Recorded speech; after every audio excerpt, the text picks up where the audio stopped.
Avec plaisir, je vous présente le conférencier de la semaine, pasteur Élisée Isidore. Ce n'est pas de ma faute, je ne connais pas son nom parce que moi, mon pasteur, il s'appelle Zé. Alors, pasteur Zé, c'est à vous. Amen. Pasteur Zé, j'aime bien ça. Que le Seigneur vous bénisse. Que le Seigneur vous bénisse l'Église. C'est encore avec beaucoup de joie que nous nous retrouvons ici pour continuer la démarche et que nous avons entamée hier. Mais laissez-moi, avant toute chose, retourner sur la soirée d'hier. Il y a une question sur laquelle on avait beaucoup insisté hier, c'est sur le fait de réclamer l'aide de prière des autres. Un frère avait posé la question et j'avais répondu que c'est un devoir de tout chrétien de prier les uns pour les autres. D'ailleurs, même c'est une preuve d'amour. On ne peut pas prier pour quelqu'un qu'on n'aime pas. On ne peut pas prier, regardez bien dans votre cœur, pour voir si vous pouvez vraiment prier pour quelqu'un qu'on n'aime pas. D'ailleurs, je le dis souvent à Écho évangélique et je vais le répéter ici, prier pour quelqu'un, c'est la meilleure démarche que vous pouvez mener. Parce que vous portez ce fardeau, vous portez la personne devant celui qui peut résoudre tous les problèmes, qui peut guérir toutes les maladies. Maintenant, il y a un frère Tova qui était revenu avec la question, mais quand quelqu'un est à terre, quand quelqu'un est à terre et qu'il appelle à l'aide, est-ce que ce n'est pas bien que l'on prie pour lui? Et en allant chez nous hier soir, Saint-Michel m'avait fait voir quelque chose.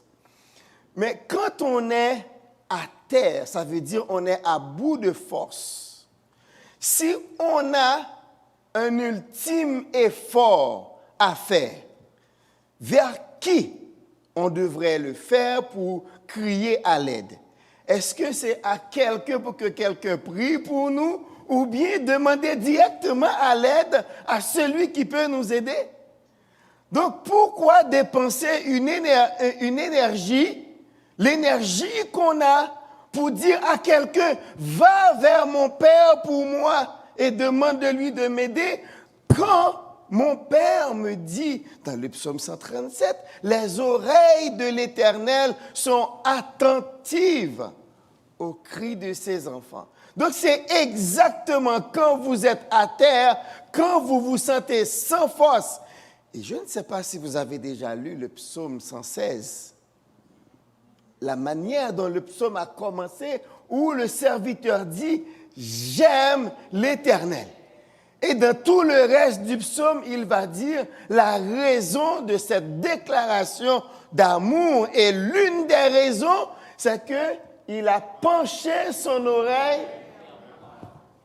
Quand je ne pouvais plus crier, j'avais aucun son dans mon gosier, mais lui, il a penché son oreille vers moi. Donc, mes bien-aimés dans le Seigneur, sachez que quand vous pensez être au creux de la vague, c'est alors que le bras de l'Éternel se fait tout-puissant pour vous délivrer. Donc, il n'y a pas vraiment un moment. Donc, prier, ce n'est pas un geste religieux. Ce n'est pas un geste religieux, le fait de prier.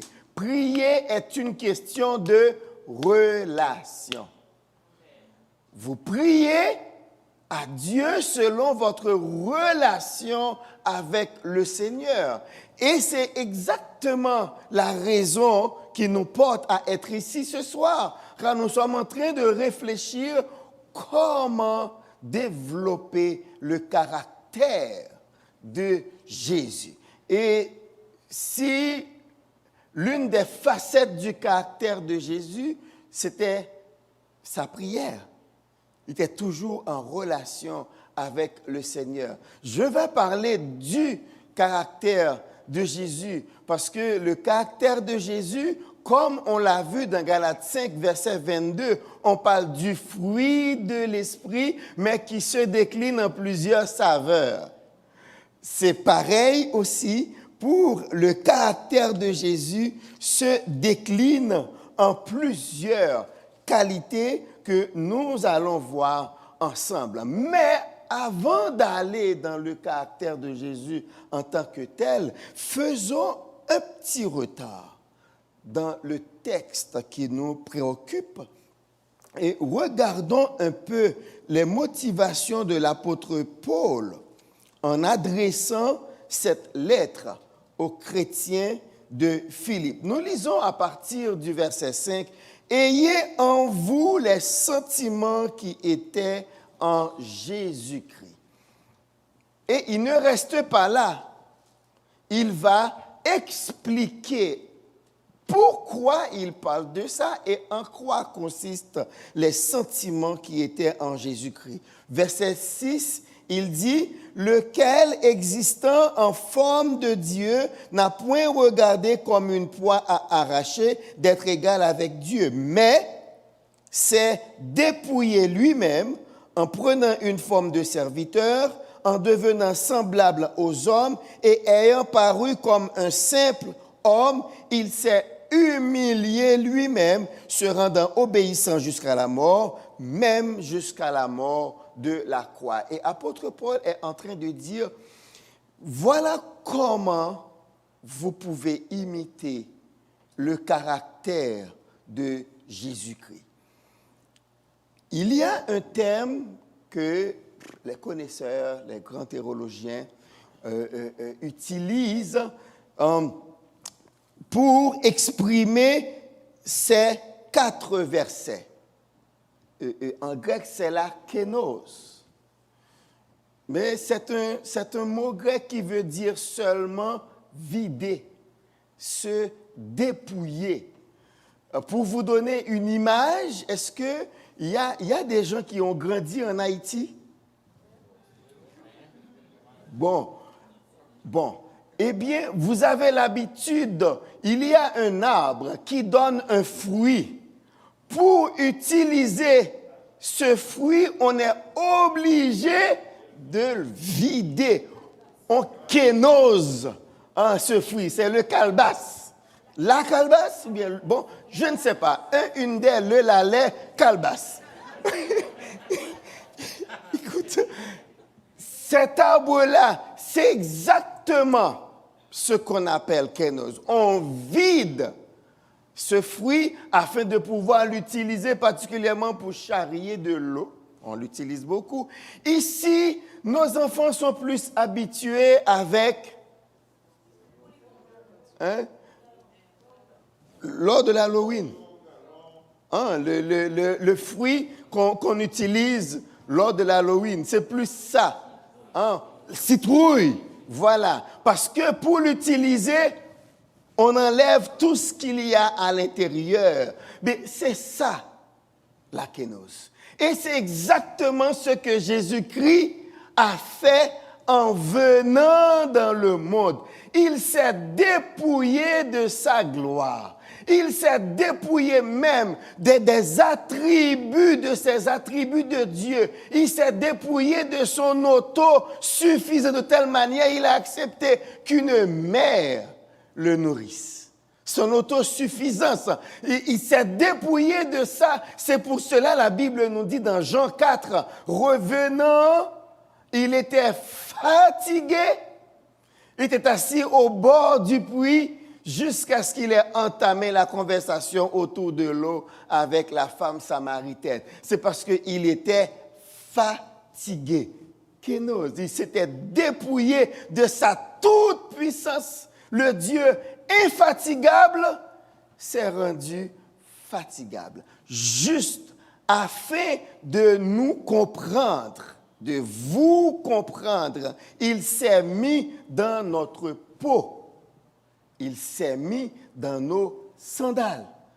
afin de nous sauver.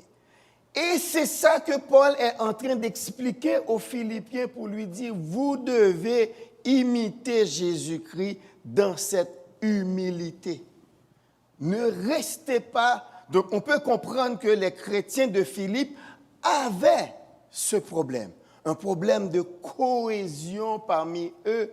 Il y avait des problèmes, les uns regardaient les autres en hauteur, disant que, comme on a l'habitude de dire en Haïti, « m'pas camaradou, m'pas krabéou, m'pas dans la même poule avec vous, m'pas jouer dans la même catégorie, moi m'te l'école caille mère, m'te l'école caille père, ou même c'est dans l'école nationale. » Vous connaissez les choses.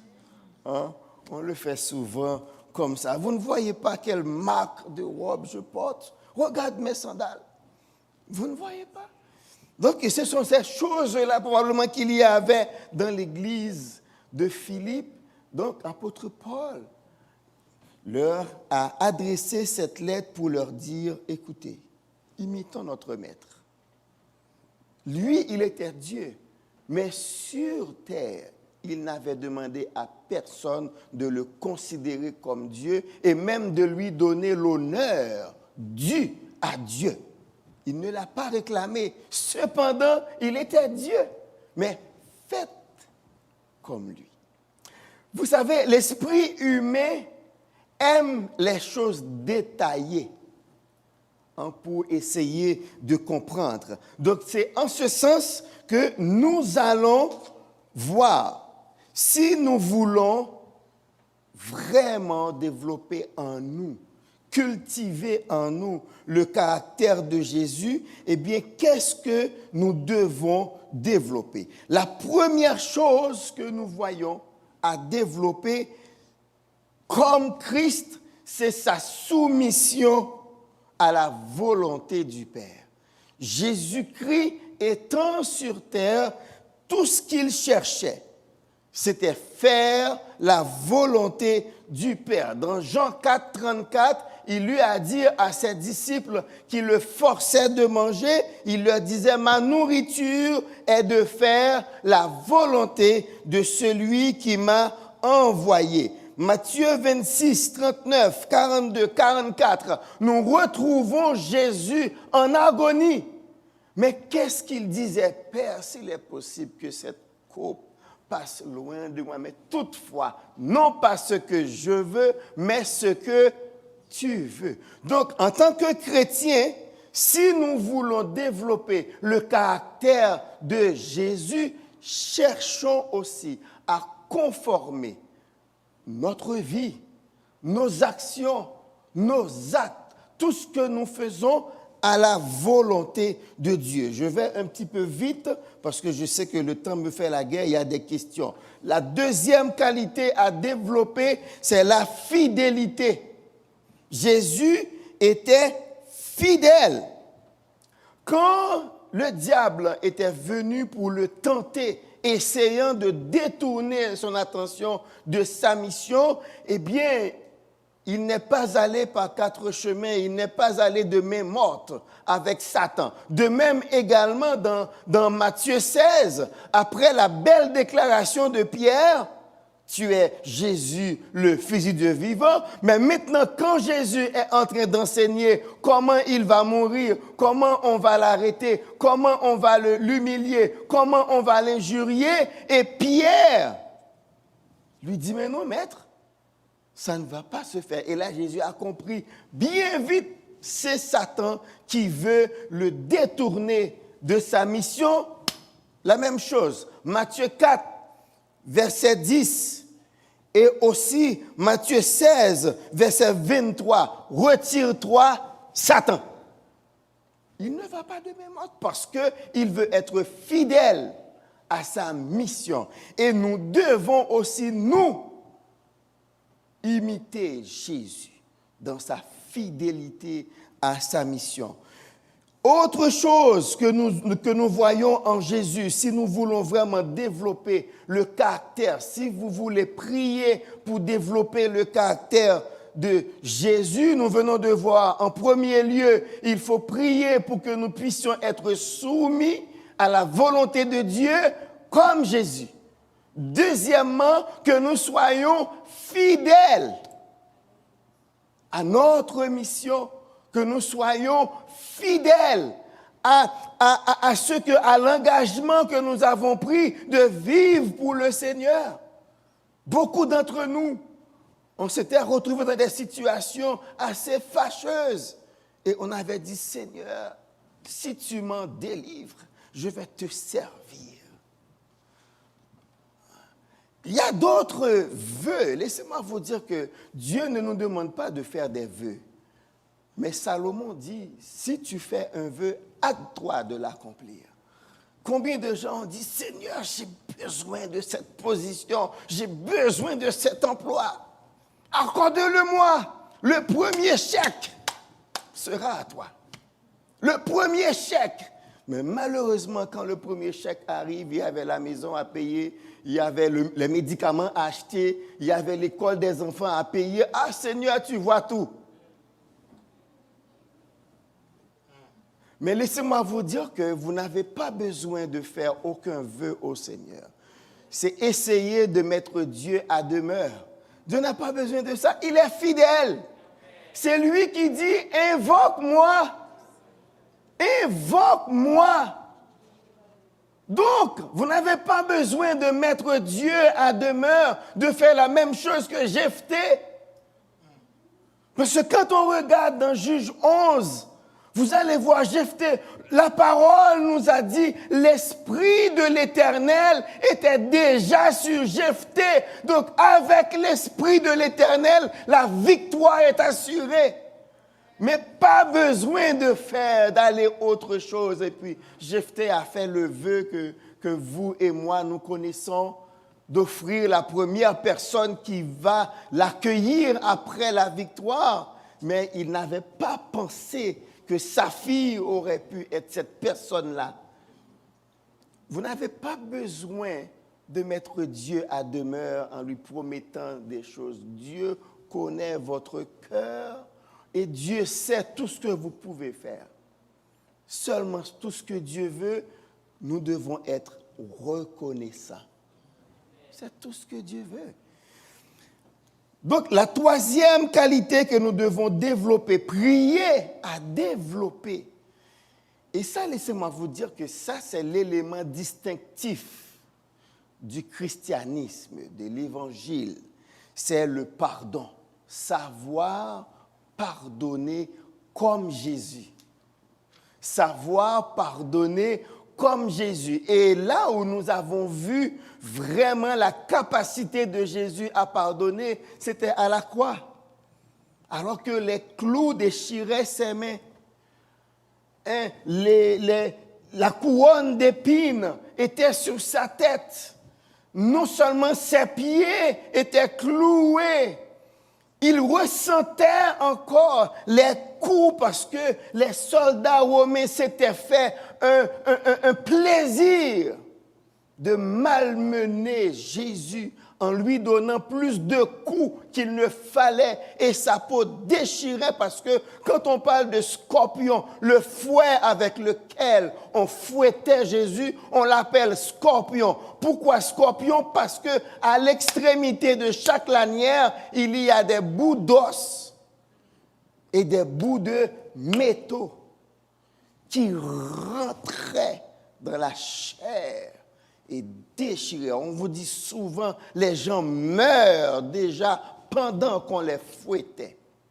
C'est tout ce que Jésus-Christ a subi, mais cependant, à la croix, sa première parole, Père, pardonne-leur, car ils ne savent pas ce qu'ils font. Serons-nous en mesure, vous qui voulez développer le caractère de Jésus-Christ, serez-vous en mesure de pardonner à ce point? Mais grâce soit rendue à Dieu, vous n'arriverez jamais à ce point. Personne n'aura à souffrir ce que Christ a souffert. Mais est-ce que vous êtes capable de pardonner à ce point? Savoir pardonner nous le récitons, nous le disons tout dans le Notre Père. On vient juste de le dire après la première prière.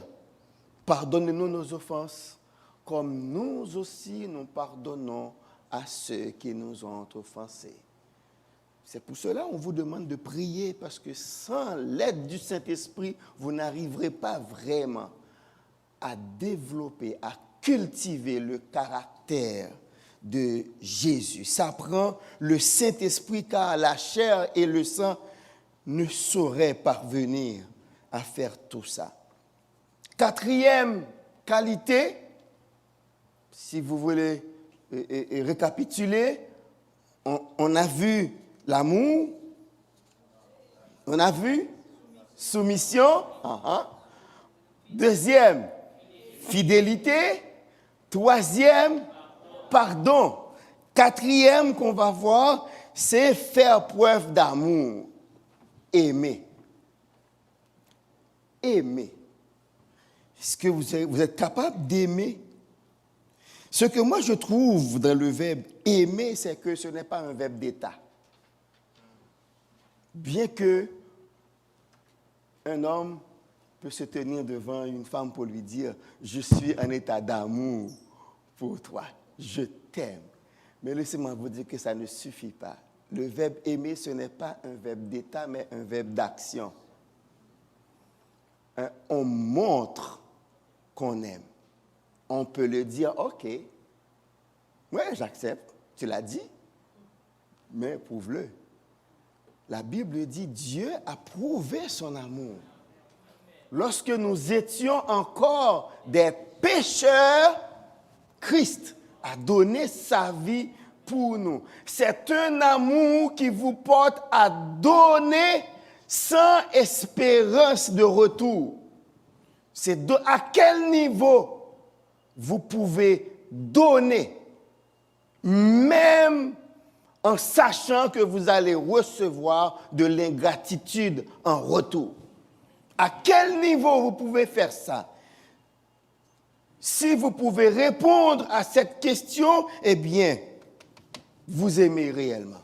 Parce que c'est comme ça que l'amour se manifeste. L'amour se manifeste en donnant. Et l'amour dont il est question ici, ce n'est pas quand un jeune homme regarde la jeune fille la plus belle dans la salle et cherche à lui déclamer son amour.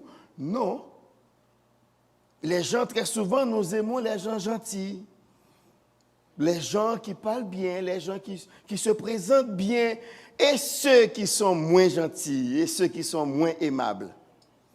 C'est ce que Jésus-Christ a dit à ses disciples dans Matthieu 5. Si vous aimez seulement vos amis, qu'est-ce que vous faites de supérieur? Qu'est-ce que vous faites? Donc, faire preuve d'amour, c'est l'une des qualités du caractère de Jésus-Christ, parce que lui, il a prouvé son amour pour nous et il nous demande de faire pareil. Je vous donne un commandement nouveau, lequel aimez-vous les uns les autres. Et regardez, il n'y a pas de condition. C'est un commandement. Donc, vous n'avez aucune excuse de dire à moi, cette soeur-là, pas kawel. Je ne peux pas le sentir. Dès que je le vois, j'ai le cœur qui tourne. C'est votre frère, c'est votre sœur. Et si vous voulez développer le caractère de Jésus, ça prend que vous sachiez aimer comme Jésus a aimé. Cinquième, et ça c'est très important, j'avais la cinquième qualité que je vais partager avec vous. C'est un problème que moi j'avais, mais le Seigneur m'a permis de lire un livre et qui m'a permis de cheminer sur mon chemin et de grandir. L'une des qualités que vous devez développer pour avoir le caractère de Jésus, c'est savoir dire non. Ah, quelqu'un, c'est étonné que savoir dire non fait partie des qualités du caractère de Jésus. Parce que Jésus, lui aussi, c'est Jésus qui nous a appris à dire non. Matthieu 5, 37, que votre oui, que votre parole soit oui, oui, non, non. Ce qu'on y ajoute vient du malin. Matthieu 4, versets 8 et 9. Le diable le transporte encore sur une montagne très élevée, lui montra tous les royaumes du monde et leur gloire. Et lui dit, je te donnerai toutes ces choses si tu te prosternes et m'adores. Qu'est-ce que Jésus-Christ va faire? Il va dire oui ou bien non? Non. Non, car il est écrit, tu adoreras le Seigneur ton Dieu et tu le serviras lui seul. Non. Savoir dire non quand il faut dire non et oui quand il faut dire oui. Il ne faut pas agir pour plaire aux hommes. Si vous voulez plaire à tout le monde, eh bien, vous êtes dans de beaux draps. Parce qu'on va vous manipuler. Et d'ailleurs, même les gens auxquels vous dites oui tout le temps vont vous critiquer. Vous n'avez pas de caractère. Il ne peut pas dire non. On peut faire tout ce que l'on veut de lui. Il faut savoir dire non. C'est l'une des qualités du caractère de Jésus. Et laissez-moi vous dire, mes bien-aimés, quand vous êtes en relation avec des gens, il ne faut pas être hypocrite. Vaut mieux dire un non vrai qu'un oui hypocrite. Vous ne pouvez pas dire non, vous savez que le oui que vous avez dit vous jette dans un grand stress. Mais Mbaka dit non, m'obliger de dire oui, vous n'êtes pas obligé. Essayez de dire non pour voir. Et même s'il se fâche, mais vous vous sentez bien. Parce que vous étiez honnête. Vaut mieux dire un non honnête qu'un oui hypocrite. Pensez-y. Si vous voulez développer le caractère de Jésus, dès aujourd'hui, quand vous allez sortir, commencez à vous exercer, à dire non. Quelques non. Non, je ne veux pas. Les enfants savent faire ça très bien. C'est ce qu'ils apprennent à dire en premier. Un non. Mais très souvent, on n'est pas content avec eux. Mais c'est très important qu'on respecte quand ils disent non. Parce que cela les aide à former leur caractère, leur personnalité. Apprenez à dire non. Donc, on a vu en premier lieu, c'était quoi le premier? Soumission à la volonté de Dieu. Deuxièmement, fidélité. Troisièmement, pardon. Quatrième, l'amour. Et cinquième, savoir dire non. Sixième. La sixième qualité rentre parmi les versets, les paroles de la Bible les plus difficiles à respecter. Il y a des versets dans la Bible que nous apprenons, que nous étudions, mais ils sont difficiles. Le verset « Toutes choses concourent au bien de ceux qui aiment Dieu », je le concède, c'est difficile, mais cependant c'est la parole de Dieu. N'est-ce pas? Soyez toujours joyeux. Est-ce que c'est toujours possible? Hein? Cependant, sur ma liste, c'est la sixième qualité pour développer le caractère de Jésus. Attention, il y a différence entre être heureux tout le temps et être joyeux. La joie, c'est l'une des saveurs du fruit de l'esprit. Donc la joie vient de Dieu, vient du Saint-Esprit qui est en vous. Ça ne veut pas dire parce que vous avez la joie de Jésus en vous, vous n'allez pas pleurer quelquefois. Ce n'est pas ce que la parole nous dit. Vous allez pleurer quelquefois, mais parce que vous avez la joie du Saint-Esprit en vous, vous n'allez pas blasphémer le nom du Seigneur, même en pleurant. Le chrétien, il dit, Seigneur, je pleure maintenant. Je pleure parce que j'ai mal. Ça me fait mal et je pleure. Mais je sais que toi, tu vas faire revenir ma joie bientôt parce que tu sais pourquoi je suis en train de pleurer maintenant. Peut-être que demain, je t'en remercierai. Mais aujourd'hui, c'est dur, Seigneur. Et c'est l'une des choses qui rentre dans la kénose de Jésus. En tant que Dieu, on l'a retrouvé devant la tombe de Lazare. Dans Jean 11, 35, il a pleuré. Donc Jésus s'est pleuré aussi. Vous savez pourquoi il est venu sur terre afin d'apprendre à pleurer? C'est pour vous comprendre quand vous pleurez. Et vous devez toujours faire cette différence entre celui qui s'est mis dans votre position pour vous comprendre et celui qui n'a rien fait pour vous. Vous savez pourquoi Satan malmène même ses serviteurs? C'est parce que ça ne lui coûte rien. Qu'est-ce qu'un homme a coûté à Satan? Qu'est-ce que Satan a dépensé pour quelqu'un? Rien. Satan n'a rien fait pour personne. Donc, il ne connaît pas votre valeur. C'est pour cela, quand quelqu'un s'abaisse jusqu'à se mettre au service de Satan, eh bien, il vous rabaisse encore. Parce qu'il ne connaît pas votre valeur. Mais Jésus est venu sur terre. Il a pris votre position. Il a vécu en humain afin de comprendre les humains. Même si personne ne vous comprend, quand vous dites que vous êtes fatigué, Jésus vous comprend.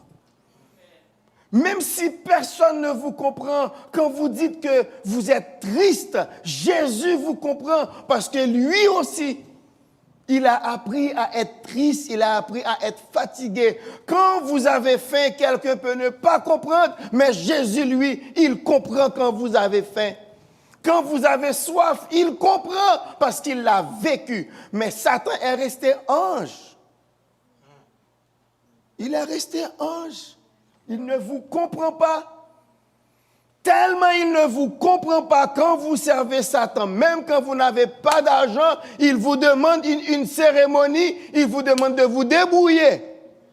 Allez prêter, allez voler.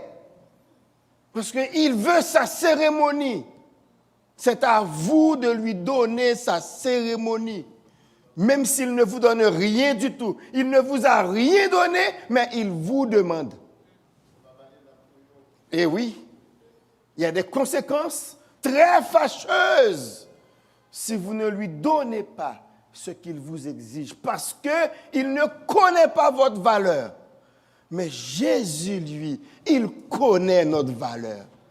Nous chantons, il connaît nos défaillances, nos chutes de chaque jour. Il nous comprend. Avez-vous intérêt à servir Jésus-Christ? Oui, parce qu'il est le seul à nous comprendre.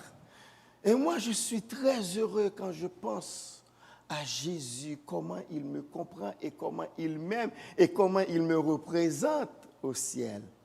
Rappelez-vous, il est monté au ciel avec son corps de résurrection. Mais les disciples avaient touché ce corps. Imaginez au ciel, il y a quelqu'un qui porte les empreintes des humains, comme nous.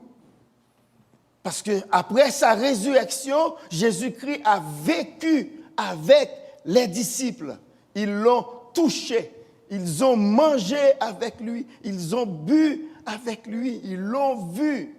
C'est pour cela que nous aussi, quand vous lisez dans Matthieu 26, verset 29, vous qui participez à la Sainte Seine, très souvent, on lit cette parole pour vous. Je ne boirai plus désormais de ce fruit de la vigne jusqu'au jour où j'en boirai du nouveau avec vous dans le royaume de mon Père. Donc, pensez à ce verset quand nous participons à la cérémonie de Sainte-Seine, le rendez-vous que nous avons avec Jésus-Christ pour boire du vin et manger avec lui au ciel.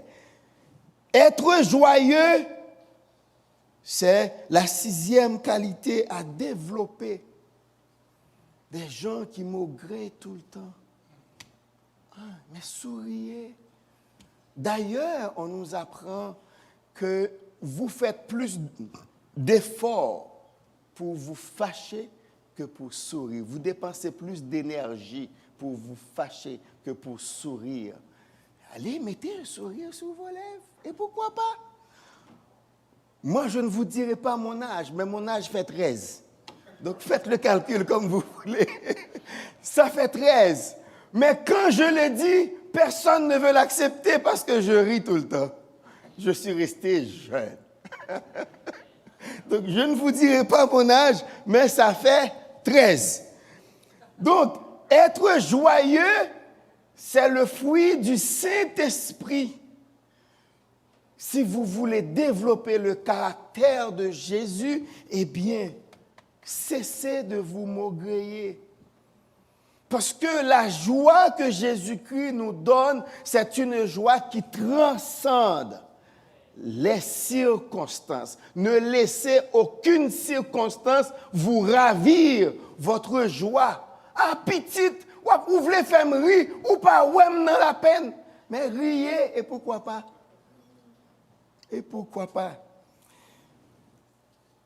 C'est la 6e qualité. Et la 7e qualité à développer pour cultiver le caractère de Jésus-Christ, c'est exactement ce que Paul nous dit en Philippiens, c'est l'humilité, être humble, pouvoir se dépouiller. Il y a des choses, il y a un frère qui m'a beaucoup béni, il est mort. Mais il a dit souvent, il y a les choses que Dieu vous donne, ce sont des petits gestes qu'il fait avec vous avant de vous donner le gros cadeau, avant que vous ne receviez le cadeau qu'il vous réserve. Et dans Philippiens, Paul parle de ça, du Saint-Esprit, comme le gage de notre héritage. Mais tandis que nous sommes sur terre, il y a de petits gestes que Dieu fait avec nous. Une maison, une voiture pour fonctionner, de l'argent, un emploi pour faire votre joie, une épouse, une famille, des enfants. Ce sont des petits gestes, mais malheur à vous si vous vous en servez pour humilier les autres. Malheur à vous. Dieu ne vous donne pas ces choses-là afin d'humilier les autres. Mais d'ailleurs, la meilleure façon d'utiliser ces petits gestes que Dieu a fait avec vous, c'est de les mettre à son service, en servant les autres.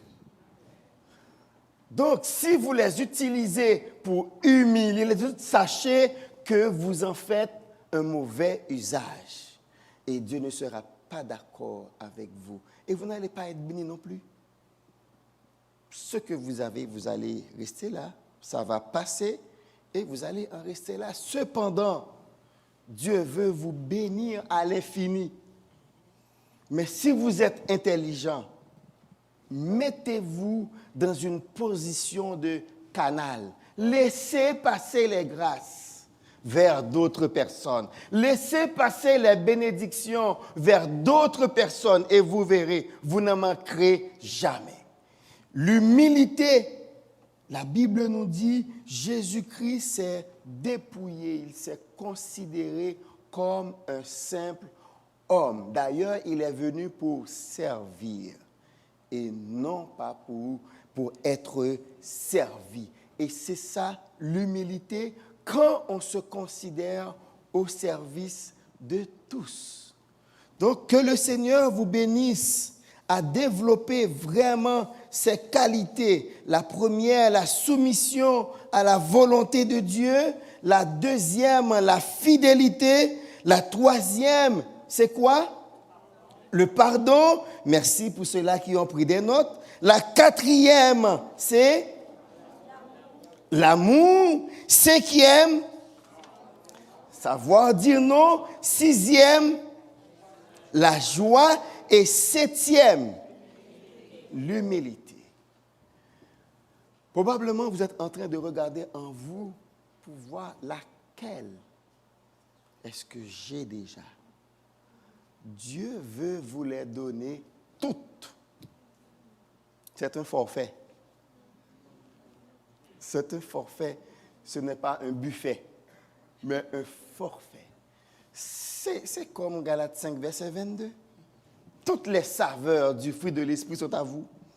Vous devez les cultiver. Et c'est pour ça qu'on est en train de prier. Est-ce que vous voulez prier maintenant? On se met debout. Et nous allons prier. Il y en a d'autres. C'est seulement 7 que j'ai voulu partager avec vous aujourd'hui. Il y en a d'autres. D'autres, la douceur. On n'a pas parlé de douceur. La douceur de Jésus. Hein? On n'a pas parlé de ça. C'est encore une autre qualité. Il y en a d'autres. Mais on a voulu juste voir ces 7. Regardez en vous-même. Laquelle vous aimeriez développer maintenant? Et priez là-dessus. Je vais élever la voix. Mais vous-même, priez dans votre cœur et demandez à Dieu que le Saint-Esprit vous aide à développer ces qualités. Cher Seigneur, merci. Merci pour le privilège que tu nous as donné, Papa, d'avoir devant nos yeux ces qualités du caractère de Jésus. Seigneur, c'est ce que nous voulons, Papa. Pour moi particulièrement, le meilleur compliment qu'on pourrait me faire, c'est me dire que je suis un petit Jésus. Papa, pourquoi pas tout le monde, tous les chrétiens, Seigneur? Aide-nous, Papa, à mettre fin à tout ce qui nous empêche de refléter ton image. Car c'est à cela que tu nous as appelés, Seigneur. Et Papa, non seulement ça, il y a des gens à sauver. Ils veulent voir en nous Jésus avant de l'accepter. Aide-nous, Seigneur, à développer ces qualités afin que nous puissions vraiment, Seigneur, parvenir à la mesure de la stature parfaite de Jésus-Christ, comme ton serviteur en a parlé. Seigneur, nous savons que c'est tout ce que tu veux faire pour nous. Et nous te prions, Papa, d'aider chacun de nous à être disposé à développer, Seigneur, ces qualités en nous qui émanent du caractère de notre Seigneur et Sauveur Jésus-Christ. C'est la paix que nous t'adressons au nom et par les mérites de Jésus qui vit et qui règne au siècle des siècles. Amen. Je ne sais pas si j'ai dépassé le temps, mais veuillez vous asseoir. Je laisse le maillet au modérateur pour les questions.